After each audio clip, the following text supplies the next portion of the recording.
So we didn't have enough time to do the entire play, start to finish.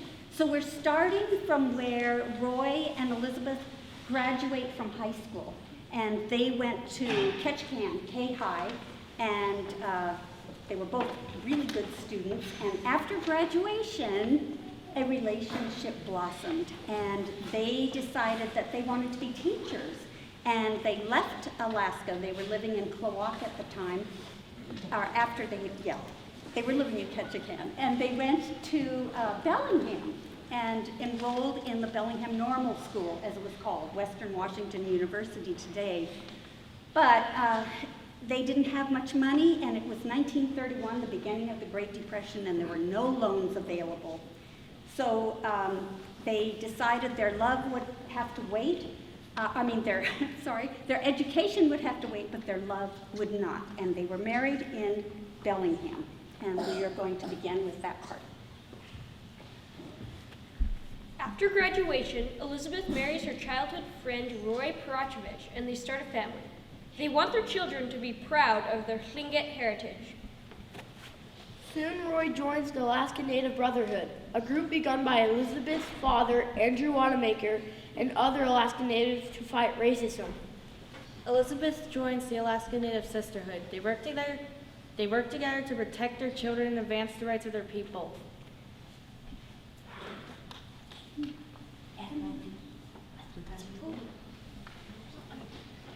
At a meeting, Alaska Native people tell of the racism they have experienced.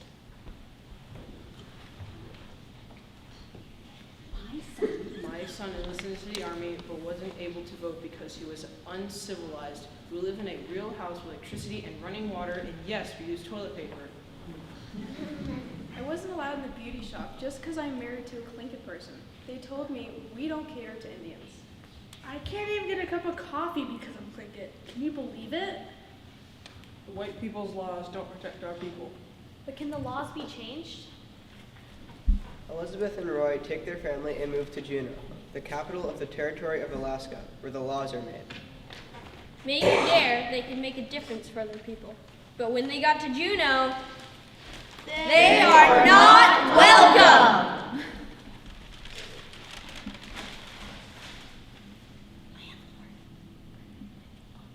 Elizabeth and Roy trudge up the hill. Elizabeth and Roy trudge up a steep hill and stop before a small house. Sorry, but the neighbors don't want Indians living next door.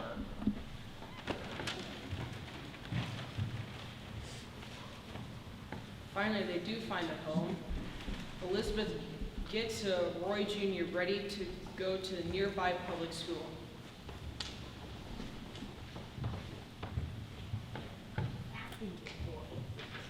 What are you doing here? We don't accept any Indians at this school. You need to go to the government schools in the Indian village. And at the movie theater, the white people are allowed to sit on the main floor, but Elizabeth and her family are forced to sit in the balcony with the rest of the Alaska Native peoples. Oh, this was life for Alaska Natives in all but the smallest Native villages. the best seats, The best schools. The best restaurants. The best neighborhoods. The best schools, And even the best parts of the cemetery. All reserved for whites only. no natives allowed!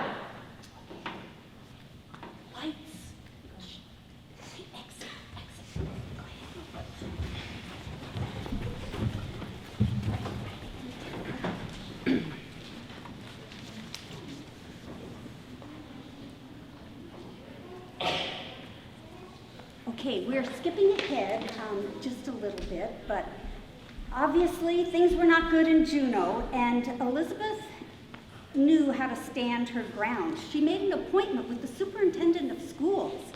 We don't know exactly what was said, but we know that Roy Jr. was the first Alaska Native to attend 5th Street Public School in Juneau.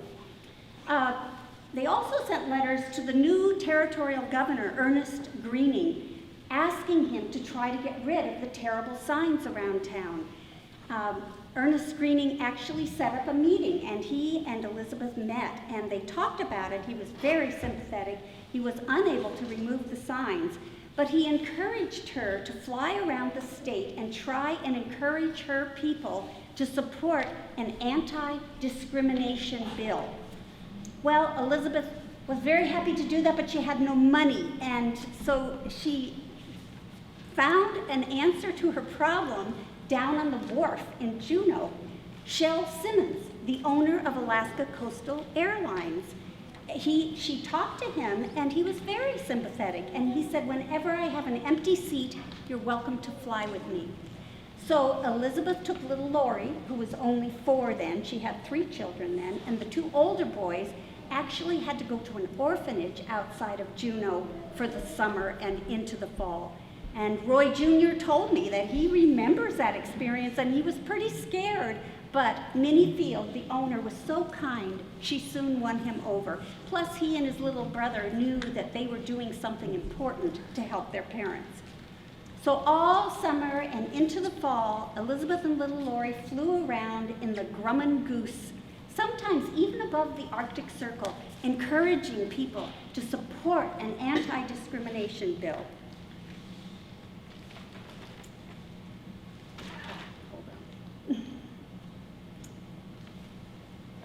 As the weather got worse, they realized that the time for their hearing was coming up. And so Elizabeth and Roy spent many nights around the kitchen table well into the night, figuring out what they would say at that hearing to convince people, the legislators, to support them. Finally, the big day comes.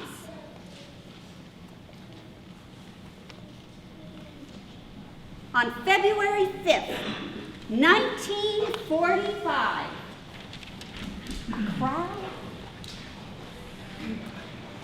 a crowd of Alaska native and non-native people shake off wet snow from their jackets and pack into the legislative valley.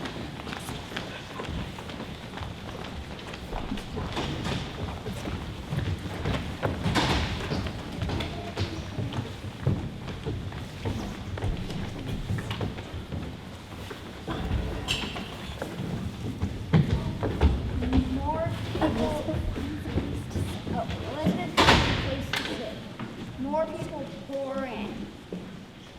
The doors are flung open and crowds line the hallway. Some stand on chairs.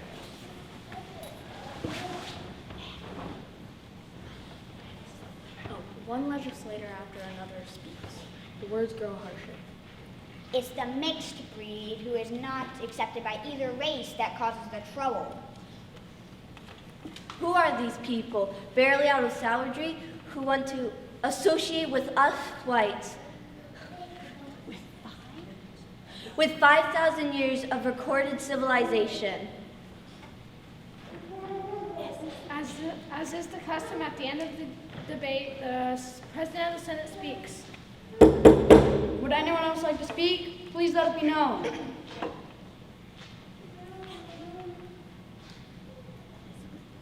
Elizabeth Peratrovich thinks of her daughter and cringes to think Lori growing up with all those nasty signs. She thinks of her father's mighty sermons. Words are Elizabeth's most powerful ally. The first one stunned the crowd. I would not have expected that. I, a woman barely out of savagery, who would have to remind gentlemen with 5,000 years of recorded civilization behind them of our Bill of Rights. She describes the many acts of discrimination her family and others have endured. But will the proposed bill eliminate discrimination? Do your laws against larceny and murder prevent those crimes? No law will eliminate crimes, but at least you guys as legislators can assert to the world that you see the evil in the present situation and can help us overcome discrimination.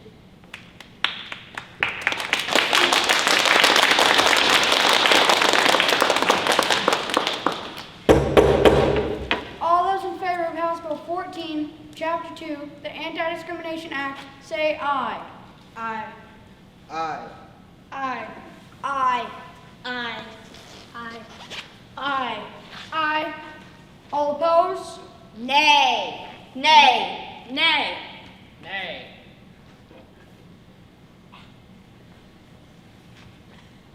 The first major civil rights legislation in America since the Civil War passes. The new law guarantees full and equal accommodations, facilities, and privileges to all citizens in places of public accommodations. That night, Roy and Elizabeth celebrate in the nicest hotel in Juneau. The no native sign has already disappeared.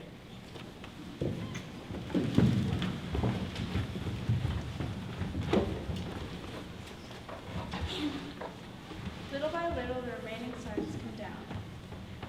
With the Civil Rights Revolution Elizabeth helped launch is not yet over. She continues to work with the ANS and A&B and others to make sure Alaskan Native Americans are treated equally.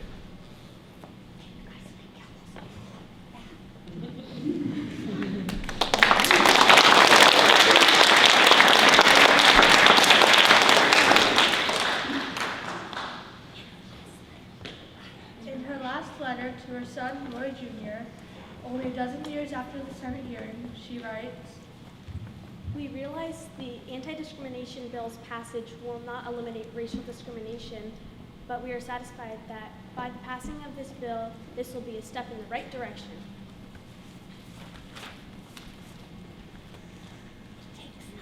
It takes 19 more years for the U.S. Congress to pass the Civil Rights Act of 1964.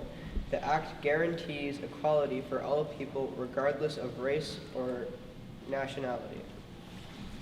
Elizabeth did not live to see this day, but Alaskans today celebrate her efforts along with those of the A&B, ANS, and other people who blazed the trail for what followed.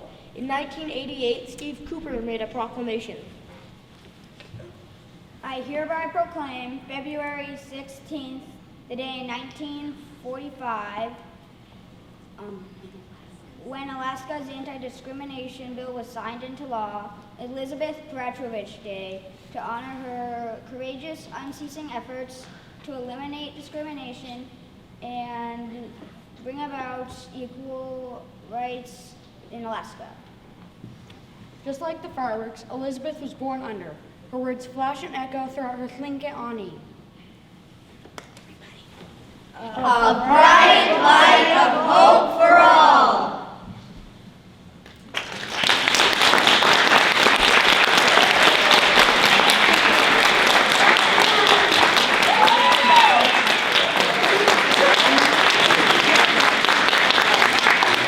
We want to introduce our Equality for All actors, and Ms. Benassi is going to do that.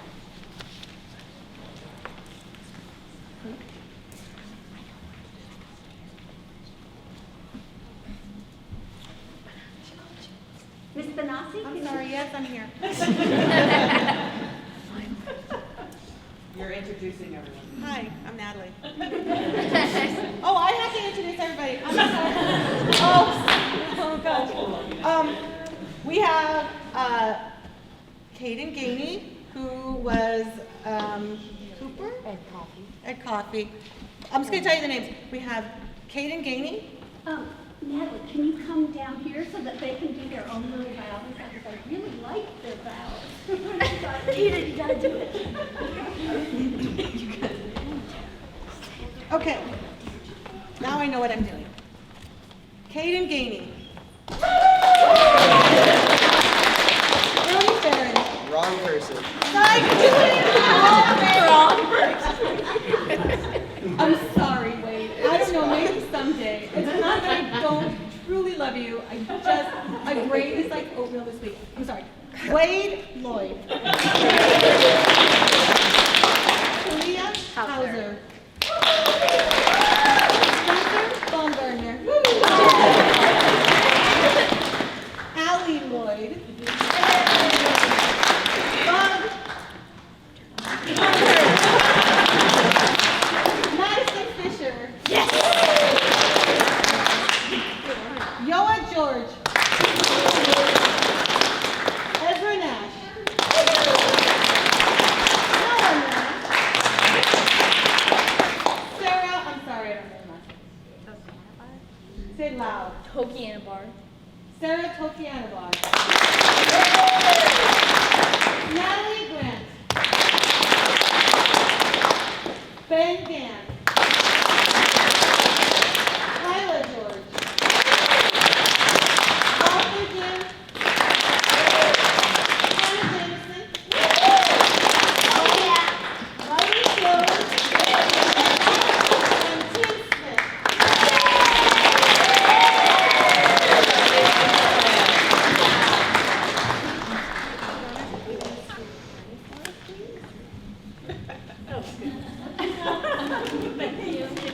Thank you for your help.